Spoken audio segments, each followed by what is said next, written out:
يهده الله فلا مضل له ومن يضلله فلا هادي له ونشهد أن لا إله إلا الله وحده لا شريك له ونشهد أن سيدنا وسندنا وحبيبنا ومولانا محمدا عبده ورسوله الذي أرسل إلى الناس كافة بشيرا ونذيرا وداعيا إلى الله بإذنه وسراجا منيرا أما بعد فقد قال الله تعالى في كلامه المجيد وفي فرقانه الحميد أعوذ بالله من الشيطان الرجيم بسم الله الرحمن الرحيم وبشر الذين آمنوا وعملوا الصالحات أن لهم جنات تجري من تحتها الأنهار كلما رزقوا منها من ثمرة رزقا قالوا هذا الذي رزقنا من قبل وأتوا به متشابها ولهم فيها أزواج مطهرة وهم فيها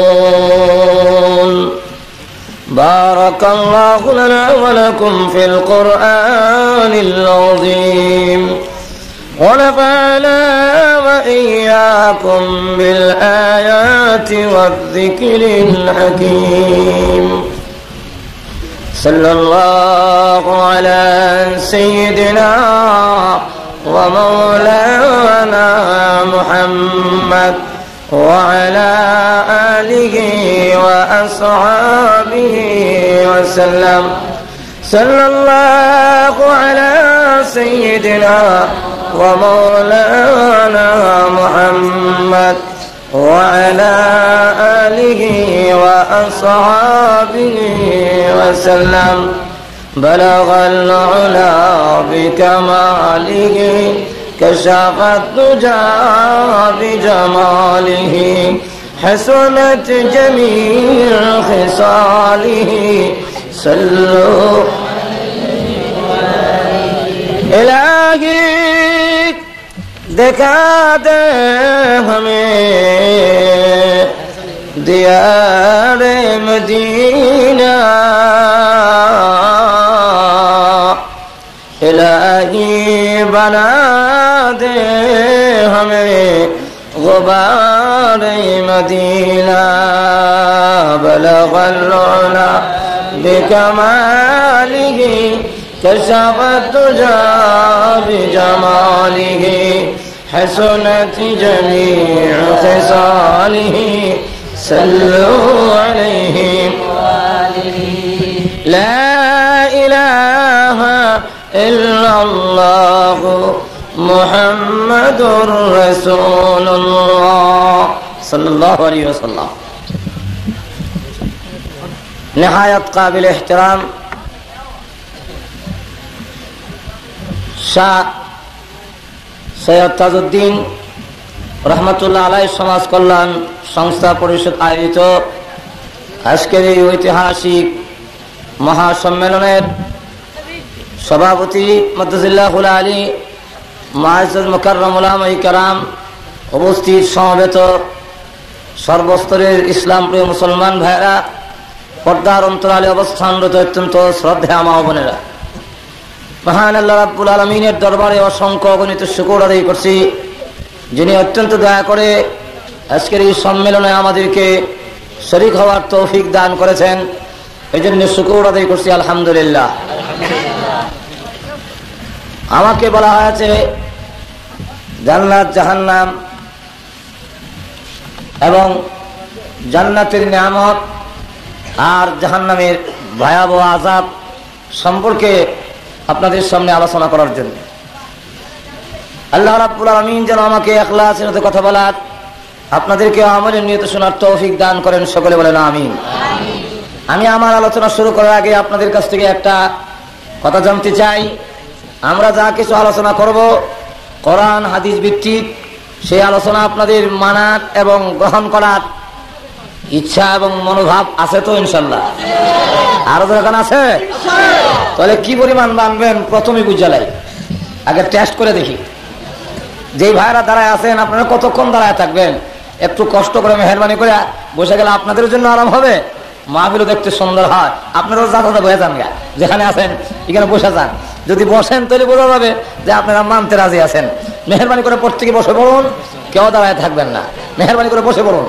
আমার আলোচনা বেস্ট ও দুজকের আলোচনা, কথা বুঝছেন? যে লম্বা আলোচনা, একটু সময় আলোচনা করলে আপনারা শুনবেন তো ইনশাল্লাহ? না আমাকে রেখে আপনারা চলে যাবেন? আমি হলাম অধিবেশনের শেষ, খাবারের শেষে আসে দই, এর অর্থ হইলো খাইলে খান নাইলে ফেলাই দেন, কথা বুঝছেন? তো আমারও অধিবেশন শেষ অধিবেশন, এর অবস্থা হইলো খাইলে খান নাইলে ফেলাই দেন। আপনারা কিছু আরো খালি আছে তো নাকি? এবার আসুন আমি আমার আলোচনায় চলে আসি। আল্লাহ রাব্বুল আলামিন অসংখ্য অগণিত মাখলুক সৃষ্টি করেছেন, এর মধ্যে মানুষ হলো আশরাফুল মাখলুকাত। যারা কান ঠিক কিনা? আর যারা কান ঠিক কিনা? এই মানুষকে আল্লাহ রাব্বুল আলামিন তার গোলামি করার জন্য সৃষ্টি করেছেন। যারা কান ঠিক না? আল্লাহ নিজে বলেছেন ওয়ামা খালাকাতুল জিন্না ওয়াল ইনসা ইল্লা লিয়াবুদুন। আল্লাহ বলেন মানুষ আর জিন গোষ্ঠীকে তার ইবাদতের জন্য, তার গোলামের জন্য সৃষ্টি করেছে। তো এই ইবাদত কি আল্লাহ কি ইবাদতের মুখাপেক্ষী নাকি? আমরা সকলে যদি আল্লাহর ইবাদত করি, গোলামি করি, এতে কি আল্লাহর সম্মান বাড়বে? আর একটু জোরে কান, বাড়বে? আমরা যদি সকলেই আল্লাহ না করে সকলে যদি আল্লাহর গোলামি ছেড়ে দেই, এতে কি আল্লাহর ইজ্জত সম্মান কমবে? কমবেও না, বাড়বেও না। আল্লাহ এমন এক সত্তা যার কমতি নাই, যার বাড়তি নাই, যার লয় নাই, যার ক্ষয় নাই। যারা কান ঠিক কিনা? তাহলে আল্লাহ কেন বললেন তার গোলামির জন্য আমাদেরকে সৃষ্টি করেছেন? এই জন্য তাফসীর কারকরা লিয়াবুদুনের অনেক ব্যাখ্যা করেছেন। এর মধ্যে একটা ব্যাখ্যা হলো লিয়াবুদুন আই লিয়ানফাউন, মানুষের ফায়দা হবে, ইবাদত করলে তোমাদের লাভ হবে। যারা কান ঠিক কিনা? মানুষ যদি আল্লাহর গোলামি করে, আল্লাহর দাসত্ব করে, এতে মানুষের লাভ। যারা কান কার লাভ? আরো যারা কান কার লাভ? মানুষের লাভ। মানুষ আল্লাহর গোলামি করলে আর দাসত্ব করলে আল্লাহ রাব্বুল আলামিন ওয়াদা দিয়েছেন, হে নবী আপনি সুসংবাদ প্রদান করুন। ওয়াবাশশিরিল্লাযীনা আমানু ওয়া আমিলুস সালিহাতি আন্না লাহুম জান্নাত। হে নবী আপনি সুসংবাদ প্রদান করুন, যারা ঈমান আনয়ন করবে, আমার বান্দাদের মধ্যে যারা আমার প্রতি বিশ্বাস স্থাপন করবে, লা ইলাহা ইল্লাল্লাহু মুহাম্মাদুর রাসূলুল্লাহ সাল্লাল্লাহু আলাইহি ওয়াসাল্লাম এই কালিমা যারা পড়বে এবং যারা নাকি নেক আমল করবে, আমি আল্লাহ রাব্বুল আলামিন ওয়াদা দিলাম তাদের জন্য আমার তৈরি জান্নাত রিজার্ভ করে রেখে দিয়েছি। আয়াতের মধ্যে আল্লাহ রাব্বুল আলামিন উল্লেখ করেছেন ইন্নাল্লাযীনা আমানু ওয়া আমিলুস সালিহাতি কানাত লাহুম জান্নাতুল ফিরদাউসি নুজুলা। আল্লাহ রাব্বুল আলামিন বলেন যারা কি ঈমান আনবে এবং আমলে সালেহ নেক আমল করবে, আমি আল্লাহ রাব্বুল আলামিন তাকে জান্নাতুল ফিরদাউসের মেহমান বানাবো। কোন জায়গার মেহমান? জান্নাতুল ফিরদাউসের মেহমান। কারণ জান্নাতুল ফিরদাউস তথা জান্নাত পেতে হলে পূর্ব শর্ত হলো ঈমানদার হইতে হবে। যখন কি হইতে হবে? আর যখন কিদার ঈমান না আনলে নবীর বাপ হইলো খাতির নাই। যখন ঠিক না ভাইরা আমার, দুনিয়ার সমৃদ্ধির জন্য, দুনিয়ার উন্নতির জন্য, দুনিয়ার ইজ্জত পাওয়ার জন্য সেখানে ঈমান শর্ত নয়। হোক সে মুমিন হোক সে কাফের, সকলকে আল্লাহ রাব্বুল আলামিন দুনিয়ার সমৃদ্ধি, দুনিয়ার উন্নতি, বেঈমান কাফেরদেরকে আল্লাহ রাব্বুল আলামিন দান করবেন দুনিয়ার ইজ্জত। আল্লাহ রাব্বুল আলামিন যেমন মুমিনকে দিয়েছেন, কাফেরকে দেন নাই? আর জোরে কোন দেন নাই? বিশ্বের সবচেয়ে বড় প্রেসিডেন্টের নাম কি? আর জোরে কোন কি? বুশ। তাহলে এই বুশ রাষ্ট্রীয় সম্মান পাইছে না পাইছে না? আর জোরে কোন পায় নাই? তাহলে আল্লাহ রাব্বুল আলামিন কাফেরদেরকেও সম্মান দেন, কাফেরদেরকেও ইজ্জত দেন। তার পবিত্র কোরআন শরীফের সূরা বনী ইসরাঈলের মধ্যে উল্লেখ করেছেন আল্লাহ রাব্বুল আলামিন কাফেরদেরকেও দুনিয়ার সম্মান দিবেন, দুনিয়ার ইজ্জত দিবেন, আবার মুমিনদেরকেও দিবেন। তবে কাফেরের চাইতে মুমিনদেরকে ইজ্জত, সম্মান, ধন সম্পদ আরো বেশি দিবেন। যেরকম ঠিক না? তাহলে এই পৃথিবীর মালিক আল্লাহ। যেরকম কে? এই পৃথিবীর মালিক কে? আল্লাহ। যদি পৃথিবীর মালিক হয়ে থাকে, রাজত্বের মালিক যদি আল্লাহ হয়ে থাকে, বুশ প্রেসিডেন্ট হয় কোন যুক্তিতে? যেরকম ঠিক না? বুশ রাষ্ট্রীয় প্রধান কেমনে হয় এটা আমার বুঝে ধরে না। হুজুর সাল্লাল্লাহু আলাইহি সাল্লামকে আল্লাহ রাব্বুল আলামিন বলেন, হে নবী আপনি বলুন, কুল, আপনি বলুন, আল্লাহুম্মা মালিকাল মুলক তুতিল মুলকা মান তাশা ওয়া তানজিউল মুলকা মিম্মান তাশা। হে নবী আপনি বলুন, আয় আল্লাহ আপনি রাজত্বের মালিক, আপনি যাকে ইচ্ছা তাকে রাজত্ব দান করেন, যার কাছ থেকে ইচ্ছা রাজত্ব ছিনায় আনেন। আল্লাহ রাজত্বীয় ক্ষমতা, রাষ্ট্রীয় ক্ষমতা দান করেন, আবার রাষ্ট্রীয় ক্ষমতা ছিনায় আনেন। দেওয়ান এবং নেওয়ানের ক্ষমতা কার হাতে? আরো যখন কার হাতে? এই আয়াতের শান নজুল বলবো নাকি? আরো যখন বলবো, সমস্ত বেঈমান কাফেররা যখন ঐক্যবদ্ধ হয়ে এসেছিল, হুজুর সাল্লাল্লাহু আলাইহি সাল্লামকে নিশ্চিহ্ন করা হবে, সাহাবায়ে কেরামকে মদিনা থেকে নিশ্চিহ্ন করে দেওয়া হবে, মদিনা নামে কোনো জিনিস রাখা হবে না, সবগুলো একখানে নিশ্চিহ্ন করা হবে। যেইভাবে আজ আফগানিস্তানের জমিনকে নিশ্চিহ্ন করার জন্য সমস্ত বেঈমান কাফের ঐক্যবদ্ধ হয়ে ওসামা বিন লাদেনের নাম দিয়া আফগানিস্তানকে নিশ্চিহ্ন করার ষড়যন্ত্র করে সকল দল মত নির্বিশেষে ঐক্যবদ্ধ হয়ে আসছে। যেরকম ঠিক না? ঠিক তেমনি ভাবে মদিনা থেকে নিশ্চিহ্ন করা হবে, সমস্ত দল মত নির্বিশেষে ঐক্যবদ্ধ হয়ে এসেছে 15,000 সোলজার নিয়ে। এদের মধ্যে 4,000 সোলজার আছে, সৈন্য আছে, যারা একজন 1,000 সৈন্যের মোকাবেলা করতে পারে। হুজুর সাল্লাল্লাহু আলাইহি সাল্লাম তখন সাহাবীদেরকে নিয়ে পরামর্শে বসলেন কি করা যায়। তো সাহাবীদের মধ্যে একজন সাহাবী ছিলেন, তার নাম হলো সালমান ফারসি রাদিয়াল্লাহু আনহু। সেই সালমান ফারসি বলেন, হুজুর আমার বাড়ি তো পারস্যে, আমি দেখেছি বহিরাগত কোনো হামলা আসলে সেখানে আমরা বড় একটা খাল খনন করে ফেলি, যাতে করে দুশমন খালটা ডিঙ্গে আমাদের সামনে আসতে না পারে। অতএব আমরা যদি একটা খাল খনন করে ফেলি তাহলে মনে হয় আমাদের প্রতিহত করা, প্রতিরোধ করা আমাদের জন্য সহজ হবে। 3.5 মাইল লম্বা সালমান ফারসির পরামর্শে খাল খনন করার জন্য নির্দেশ দেওয়া হলো। 3.5 মাইল লম্বা, 10 হাত গভীর, 15 হাত প্রশস্ত এমন একটি খাল খনন করার জন্য রাসূল যখন নির্দেশ দিলেন, 40 জন লোককে 10 হাত জায়গা মাটি খনন করার জন্য নির্দেশ দেওয়া হলো। একটির মধ্যে রাসূলের নামও ঘোষণা করলেন। তো 10 ভিতরে হযরত সালমান ফারসির নামও ঘোষণা করা হলো যে সালমান ফারসি এই 10 হাতের ভিতরে মাটি খনন করবে। রাসূল 2টা দাগ দিয়েছেন, দাগের ভিতর দিয়ে তোমরা মাটি কাটবা। সালমান ফারসি যে বন্ধক করে দিয়েছেন আল্লাহ রাসূল, এই বন্ধকের ভিতরে বিশাল একটা পাথর পড়ে গেল, যে পাথরটা ভাঙাও সম্ভব না, উঠানো সম্ভব না। আবার রাসূলের দাগটা ডিঙ্গায় অন্যদিকে খাল খনন করে নেওয়া এটা যুক্তিসঙ্গত না। অতএব এখন কি করা যেতে পারে? আল্লাহ রাব্বুল আলামিন সকল সাহাবী বাদ দিয়ে সালমান ফারসির বন্ধকের মধ্যে এত বড় পাথর কেন দিলেন? আল্লাহ বুঝাইতে চান, ও সালমান তুমি পরামর্শ দিয়েছো খাল খনন করলেই কাফের প্রতিহত হয়ে যাবে, প্রতিরোধ করা যাবে। আসলে কাফেরকে প্রতিরোধ করা, প্রতিহত করা, কাফেরদের উপরে মুসলমানের বিজয়ী হওয়া, এটা সৈন্যের বলে নয়, অস্ত্রের বলে নয়, ক্ষমতার বলে নয়, খালের বিনিময় নয়, এটা আল্লাহর সাহায্যে মুসলমান বিজয় লাভ করে। যেরকম ঠিক না? এই জন্য সালমান ফারসির বন্ধকের মধ্যে বিরাট বড় একটা পাথর পড়ে গেল। এখন তুমি না কইছিলা যে এই খাল খনন করতে পারলে প্রতিরোধ করা যাবে, এখন পাথর কাটো, এখন তার পাথর সরাতে পারে না। হুজুর সাল্লাল্লাহু আলাইহি ওয়াসাল্লামের কাছে গিয়ে বললেন, হুজুর এখন পাথর তো পড়ে গেছে, পাথর রেখে তো আমরা খাল খনন করতে পারতেছি না। রাসূল তখন নিজে ওই কুদাল নিয়ে এসে যখন পাথরে আঘাত করলেন, রাসূলের গায়ে, এই পৃথিবীর 4,000 পুরুষের গায়ে যেই পরিমাণ শক্তি, আল্লাহ একা রাসূলকে সেই পরিমাণ শক্তি দান করেছিলেন। হুজুর সাল্লাল্লাহু আলাইহি ওয়াসাল্লাম তখন সমস্ত শক্তি প্রয়োগ করে কোরআনের আয়াত পড়েন আর আঘাত করেন। যেই মাত্র আঘাত করেছে, আঘাত করার সাথে সাথে পাথরটা টুকরা হয়েছে, ঠিক সাথে সাথে আগুন ধরে উঠেছে। এই আগুনের ফুঁকা যেই মাত্র জ্বলে উঠেছে, রাসূল তখন বললেন আলহামদুলিল্লাহ। আবার যখন আঘাত করলেন, পরে আরেকটা টুকরা হলো, আগুন জ্বলে উঠলো, রাসূল আবার বললেন আলহামদুলিল্লাহ। সাহাবীরা জিজ্ঞাসা করেন, ওগো আল্লাহর নবী আলহামদুলিল্লাহ বললেন কেন? রাসূল বলেন, যেই মাত্র আগুন জ্বলে উঠেছে, ওই আগুনের ফুঁকাতে আমাকে আল্লাহ রাব্বুল আমিন রোম সম্রাটের সমস্ত রাজপ্রাসাদ বিল্ডিং গুলো আমার চোখের সামনে তুলে ধরেছে। যেই মাত্র বিল্ডিং গুলো দেখতে লাগলাম, এমনি জিবরাইল আমার কানে কানে কয়, ওগো আল্লাহর নবী সেই দিন বিশুদ্ধ নয়, এমন একদিন আসতেছে সেই রোমের রাজপ্রাসাদ গুলো আপনার উম্মতের পদতলে এসে যাবে। রাসূল বলেন, তখন আমি আলহামদুলিল্লাহ বললাম। আবার যখন নাকি আমি আঘাত করেছি, আগুন জ্বলে উঠেছে, এই আগুনের প্রকাশের মাধ্যমে আল্লাহ পারস্য সম্রাটের সমস্ত রাজপ্রাসাদ বালাখানা বিল্ডিং গুলো আমার চোখের সামনে তুলে ধরলেন। জিবরাইল তখন আমার কানে কানে বলল, হুজুর ওই যে বিল্ডিং গুলো দেখা যায় সেই দিন বেশি দূরে নয়, এই বিল্ডিং এর মালিক আপনার উম্মত হবে, সেই জায়গাও আপনার উম্মতের পদতলে এসে যাবে। রাসূল বলেন, তখন আমি বললাম আলহামদুলিল্লাহ।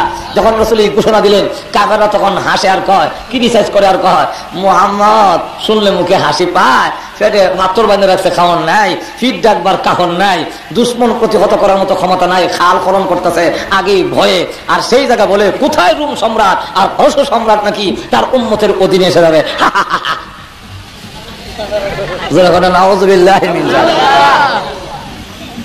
আমরা যখন বলি যে আমেরিকা মহাশক্তির মালিক, সারা বিশ্ব এক হয়ে আফগানিস্তানের মতো ছোট্ট একটা দেশ হামলা করেছে, উসামা বিন লাদেনকে হত্যা করার জন্য 24 ঘন্টা টাইম দেওয়া হয়েছিল। কিন্তু আমরা যখন বলি সেই দিন বেশি দূরে নয়, এমন একদিন আসতেছে আমেরিকার হোয়াইট হাউসের মধ্যে ইসলামের পতাকা উড্ডীন হবেই হবে ইনশাআল্লাহ। তখন একদল আছে মুনাফিকের গোষ্ঠী, ওরা যখন আসেনি আরো যখন আসেনি না মোল্লা তালেবান শেষ, উসামা বিন লাদেন শেষ, যখন বলে না বেগম যখন বলে না। আসলে পরাজয় কি উসামা বিন লাদেনের না বুশের? কেমনে? সে বলছিল সারা বিশ্বের শক্তি আমার সাথে একত্রিত করে 24 ঘন্টার ভিতরে উসামা বিন লাদেনকে জীবিত অথবা মৃত বিশ্ব আদালতের সামনে হাজির করা হবে। যেরকম ঠিক কিনা? 24 ঘন্টা গেল, 24 দিন গেল, 24 সপ্তাহ গেল, 24 মাস যাওয়ার পথে উসামাকে গ্রেফতার করবে দূরের কথা, তার পাগড়ির লেজে লাগালো এখনো হয়নি। যেরকম ঠিক না? ঠিক না? আর কিয়ামত পর্যন্ত বুশে হওয়া সম্ভব নয়। যেরকম ঠিক না? ঠিক না? এতে প্রমাণিত হয়ে গেল 24 ঘন্টায় পারল না, 24 সপ্তাহ পারল না, এতে প্রমাণিত হয়ে গেল বুশের পরাজয়। যেরকম ঠিক না? ঠিক না? আরো যেরকম ঠিক না? আর দেখা গেল তালেবান শেষ, মোল্লা ওমর শেষ, সব শেষ। কিন্তু মাঝে মাঝে আবার দেখা যায় গর্তের ভিতর থেকে বের হইয়া এমন মাইর দেয়, একদিনের মাইরে 220 জন নাই, হাসপাতালের কোন সিট খালি নাই আমেরিকার সৈন্য আহত সৈন্যের কারণে। যেরকম ঠিক না? ঠিক না? যখন নাকি মুনাফিকরা এইভাবে উপহাস করতে আরম্ভ করলো, আল্লাহ তখন এই আয়াত নাযিল করে বলেন, হে নবী আপনি বলুন, আল্লাহুম্মা মালিকাল মুলক তুতিল মুলকা মান তাশা ওয়া তানজিউল মুলকা মিম্মান তাশা। আয় আল্লাহ তুমি রাজত্বের মালিক, যাকে ইচ্ছা তাকে রাজত্ব দান করো, আর যার কাছ থেকে ইচ্ছে চিনায় আনো। রাষ্ট্রীয় ক্ষমতা দেওয়া আর নেওয়া এটা একমাত্র তুমি মালিক। যেরকম ঠিক না? ঠিক না? আল্লাহ যদি রাজত্বের মালিক হয়ে থাকে, নমরুদ কোন যুক্তিতে প্রেসিডেন্ট হয়, ফেরাউন কোন যুক্তিটা হয়, কোন যুক্তিতে কিল্টন আর বুশ রাষ্ট্রীয় ক্ষমতায় পায়, এটা আমার বুঝে ধরে না, আপনার বুঝে ধরেনি। আরো এরকম ধরে এই বুশকে আল্লাহ সম্মান কেমনে দিল? এত বড় লাল গালিচা দিয়ে মানুষের সম্মান দেয়, এই সম্মান কেমনে হইলো? কাফেররা সম্মান পায় কেমনে? আমি আপনারা একটা যুক্তি দিলে আপনারা বুঝে ধরবে। দেবো নাকি? আরো যেরকম দেব। আপনাদের বাড়িতে গরু আসেনি? আরো যেরকম নাই? এই গরু যতক্ষণ পর্যন্ত জীবিত থাকে ততক্ষণ পর্যন্ত কেউ যদি তার গায়ে একটা আছর দেয়, এমনি আপনি লাঠি সুটা লইয়া বাড়ি দেন, দেখা তুমি কার হওয়া। যেরকম ঠিক না? ঠিক না? আর যখন মারা যায় তখন এটা কি প্যাকেট করে ঘরে রাখেন না ফেলে দেন? ফেলে দেন। এই মরা গরুটা খাওয়ার জন্য কিছু কুকুর আসছে, এর মধ্যে কিছু কিছু কুকুর হলো আপনার দুশ্মনের কুকুর, যাদের সাথে 10 বছর ধরে কেস, কয়েকবার গুলাগুলি লাড়ালাড়ি হয়েছে। ওর কুত্তা খাইয়া মোটা হইয়া তাজা হইয়া জিব্বা বাইর করিয়া আর শ্বাস ফেলাইতে পারে না, খালি এখন। যেরকম ঠিক না? ঠিক না? এখন দুশ্মনের কুকুর খায় যে সমৃদ্ধি হলো, তার যে উন্নতি হলো, এই জন্য আপনি কোন আপত্তি করেন? কিছু হা না জোরে করেন। আরো জোরে কোন আপত্তি করেন? কেন আপত্তি করেন না? দুশ্মনের কুকুর আমার মরা জানোয়ার খাবে কেন? যেরকম ঠিক না? দুশ্মনের কুকুর খাইলে আপনি আপত্তি করেন না, আপনার মনে জানোয়ারটা। ঠিক তেমনিভাবে রাসূল দৃষ্টান্ত দিয়ে বোঝান, ডাস্টবিন ময়লা আবর্জনা যেখানে ফেলায় সেখানের মধ্যে একটা মৃত অসম্পূর্ণ বকরির বাচ্চা পড়ে আছে। রাসূল তখন হাত দিয়ে ইশারা দিয়ে বলেন, ও সাহাবীরা, এই মৃত প্রাণীরা কেউ তোমরা পয়সাটা কিনে নিবা? ওদের পয়সা মাগনা দিল নিতাম না। আল্লাহ হাবিব বলেন, সাহাবীরা, এই মৃত প্রাণীর যেমন তোমাদের কাছে কোনো কদর নেই, কোনো ইজ্জত নেই, কোনো সম্মান নেই। আর দুনিয়া জীবাতুন, এই পৃথিবীটা হলো সম্পূর্ণ একটা মৃত প্রাণী আল্লাহর কাছে। তোমাদের কাছে সুজলা সুফলা, কিন্তু আকামুল হাকিমিন আল্লাহ রাব্বুল আলামিনের কাছে এটার কোনো দাম নাই। এই জন্য বুশ আর কিল্টন বেঈমান কাফের খাইলেও আল্লাহ রাব্বুল আলামিন কোনো আপত্তি করে না। যেরকম ঠিক না? 2 নম্বর হক, বিবাহের বাড়িতে যত আয়োজন হয় উদ্দেশ্যকে একটু যেরকম, আরো যেরকম কে উদ্দেশ্য? জামাই দামাম, যেরকম ঠিক কিনা? কিন্তু খাওয়ানোর বেলায় জামাই দেখা যায় নাকের মধ্যে ডিভা, যেরকম আসেনি ডিভা, 1-2 লোক মাখায় ডিভা দিয়ে রাখছে। আর বর যাত্রী যারা ফ্যান পিন্দা গেছে বোতামটা একটু খুলে দেয়, যারা পাজামা পরিধান করে গেছে নিয়ারটা একটু খুলে দেয়, লুঙ্গি যারা পরে গেছে তারা গিরোটা একটু ওয়াশ করে দেয়। যেরকম ঠিক না? এরপরে বলে খাও দাও ফুর্তি করো, এই বাড়িটা মস্ত বড়, আগামীকাল আসবে কিনা কি বলো? যেরকম ঠিক না? জামাই কম খাক, যার উসরে খাওয়ার আয়োজন করা করো সে খায় কম, আর যারা নাকি যাদের জন্য আয়োজন করা করো না বরযাত্রী, ওরা খাইলো বেশি, খাইতে খাইতে গলা পর্যন্ত আসে। এটার কারণটা কি? কারণটা হলো জামাই এই কথা বলে, আমি আজকে খাবারের জন্য আসি নাই, আমি আজকে এসেছি এই বাড়ির সাথে একটা সম্পর্ক স্থাপন করার জন্য। সম্পর্ক যদি হয়ে যায়, এই বাড়ির যত মুরগি আছে সব আমার ঘরে হজম হবে।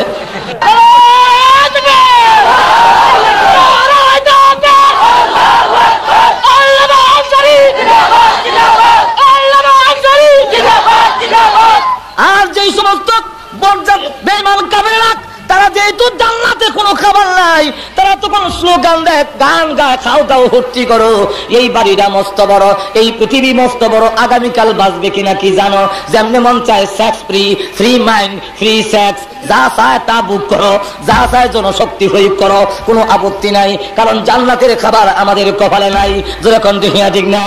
আরো যেরকম ঠিক না? আল্লাহ রাব্বুল আলামিন বলেন, তোমরা জনমের মতো খাও, কিয়ামতের দিন তোমাদেরকে জান্নাতি নিয়ামত দেওয়া হবে না।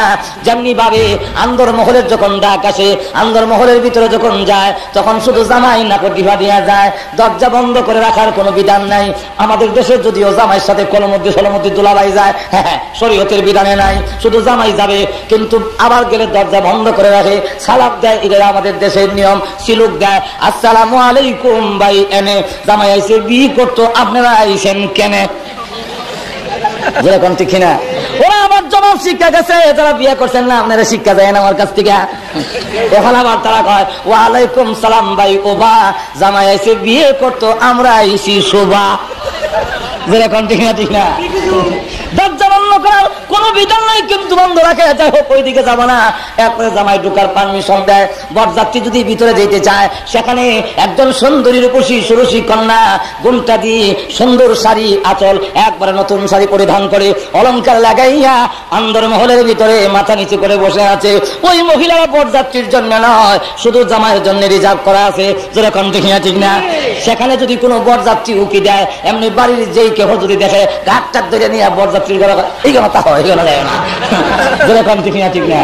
বরযাত্রীর ঘরে যাইতে দেয় না, দেখা এই জামার ঘরে আন্দর মহলে যেতে দেয় না, বরযাত্রীর ঘরে পৌঁছায় দেয়। ঠিক তেমনি ভাবে কিয়ামতের কঠিন ময়দানে আল্লাহ ডাক দিয়ে বলবেন, উদখুলুহা বিসালামিন আমিনিন।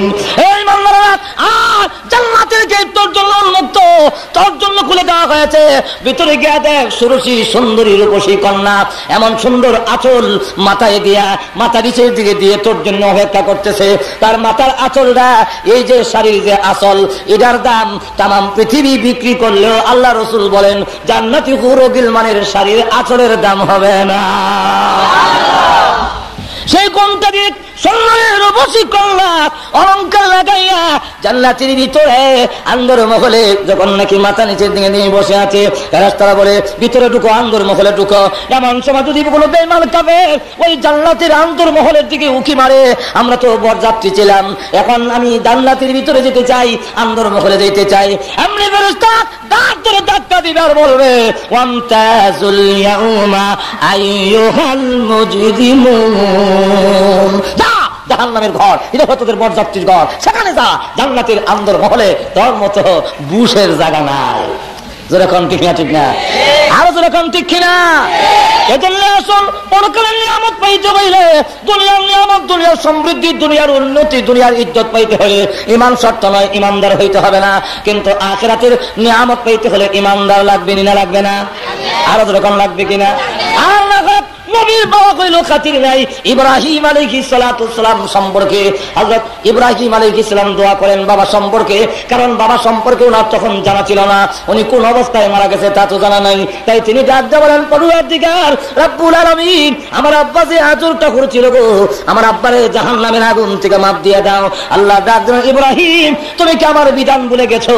তুমি কি আমার বিধানের কথা মনে নাই? ঈমান না আনলে আমি আল্লাহ কাউকে মাপ দেই না। যেরকম ঠিক না। ঘুমাই গেছেন? তুমি আসতে পারো, ঘুমাই গেছেন নাকি আপনারা? ইমান না আনলে মাপ দেয় না, সত্য বলে ইমান আনতে হবে। আল্লাহ হাবিবের সন্ধান পাওয়া যায় না, কিছু সময়ের জন্য রাসূলের কোনো খোঁজ পাওয়া যায় না। এমনি সকল দিকে সাহাবীরা বের হয়ে গেলেন, ওমর একদিকে বের হলেন, আবু বকর একদিকে বের হয়ে গেলেন, হযরত আবু হুরায়রা আরেকদিকে বের হয়ে গেলেন। ওমর হাতে তরবারি ডাকতে বলে রে মদিনার মুনাফিকরা, আরে মদিনার বেঈমান কাফিররা, রাসূলের অনুসন্ধান করব, রাহমাতুল লিল আলামিনের সন্ধান যদি না পাই, আমি খাত্তাবের ছেলে ওমরের হাত থেকে একটা রেহাই পাবো না, সবগুলো আমি হত্যা করে ফেলবো। খলিফাতুল মুসলিমিন ওমর হাতে তরবারি নিয়ে ফেলেছে। আবু হুরায়রা একদিকে বের হয়ে গেল। আবু হুরায়রা বলেন রাসূল কোন দিকে গেছে, কোথায় গেছেন তা কিভাবে আমি খুঁজে বের করব? তবে একটা মাপকাঠি আছে, একটা সন্ধান করার যন্ত্র আমার কাছে আছে। রাহমাতুল্লাহ আলামিন যে রাস্তা দিয়ে যেতেন ওই রাস্তা দিয়ে মেশকে আম্বরের গ্রাম আসতো। আবু হুরায়রা বলেন আমি রাস্তা বের হইয়া নাক টানতে আরম্ভ করলাম, রাহমাতুল্লাহ আলামিন কোন পথ দিয়ে গিয়েছেন। এমনিদিকে আমার নাকের মধ্যে সুগ্রাণ আসতেছে, ওই গ্রামকে ফলো করে আমি রওনা হলাম। যেতে যেতে এক বাগানের কাছে গিয়া দেখি যেন জান্নাতের এই সুগ্রাণ বাগানের ভিতর থেকে আসতেছে, মেশকে আম্বরের সুগ্রাণটা যেন বাগানের ভিতর থেকে আসতেছে। তাই আমি চাইলাম বাগানের ভিতরে ঢোকার জন্য, কিন্তু চতুর্দিকে ওয়াল দেওয়া, ঢোকার কোনো রাস্তা পাই না। হঠাৎ করে একটা গর্ত পেয়েছি, ওই গর্ত দিয়ে আমি বাগানের ভিতরে ঢুকবো। ঢুকে গিয়ে দেখি আল্লাহর হাবিব রাহমাতুল লিল আলামিন ওই বাগানের ভিতরে ধ্যানমগ্ন অবস্থায় আল্লাহর দরবারে উম্মতি উম্মতি বলে কাঁদতেছে। আমি জানতে বললাম ইয়া রাসূলুল্লাহ, ইয়া হাবিবাল্লাহ, সমস্ত সাহাবীরা পাগলে না হয়ে গেছে, মদিনায় কিয়ামত দাঁড়িয়ে হয়ে গেছে, আপনি বাগানের ভিতরে উম্মতি উম্মতি বলে কাঁদেন, মেহেরবানি করে বের হয়ে আসুন। আল্লাহর হাবিব বলেন ওরে আবু হুরায়রা, এই মুহূর্তে আমি বের হব না, আমার কান্দার কারণে আল্লাহর রহমতের সাগরে জোশ উঠে গেছে। আল্লাহ রাব্বুল আলামিনের দরবারে আমি উম্মতি উম্মতি বলে কেঁদেছি। সকল উম্মত, সকল মানুষ রাসূলের উম্মত, ইহুদি খ্রিস্টান বৌদ্ধ মুশরিক মুসলমান সব তো রাসূলের উম্মত। যেরকম ঠিক না, উম্মত দুই প্রকার, একদল উম্মতের নাম উম্মতে ইজাবত, আর এক উম্মতের নাম হলো উম্মতে দাওয়াত। একদল উম্মত রাসূলের দাওয়াত গ্রহণ করেছে, আর একদল উম্মতে রাসূলের দাওয়াত গ্রহণ করে নাই। বেঈমান কাফিররা রাসূলের দাওয়াত গ্রহণ করে নাই। রাসূল সকল উম্মতের জন্য কান্দে আল্লাহুম্মা উম্মতি, আল্লাহুম্মা উম্মতি। উম্মতের ভিতরে ইহুদি আছে, উম্মতের ভিতরে খ্রিস্টান আছে, উম্মতের ভিতরে মুশরিক আছে। রাসূল সকল উম্মতের জন্য কান্না, এই কান্না দেখে আল্লাহ দয়া এসে গেছে। আল্লাহ রাব্বুল আলামিন ডাক দেবেন নবী আমার, আমি আপনার দরখাস্ত মঞ্জুর করলাম, আর কান্দেন না গো, তবে একটা শর্তের সাথে আমি আল্লাহ আপনার উম্মতকে জান্নাত দিব।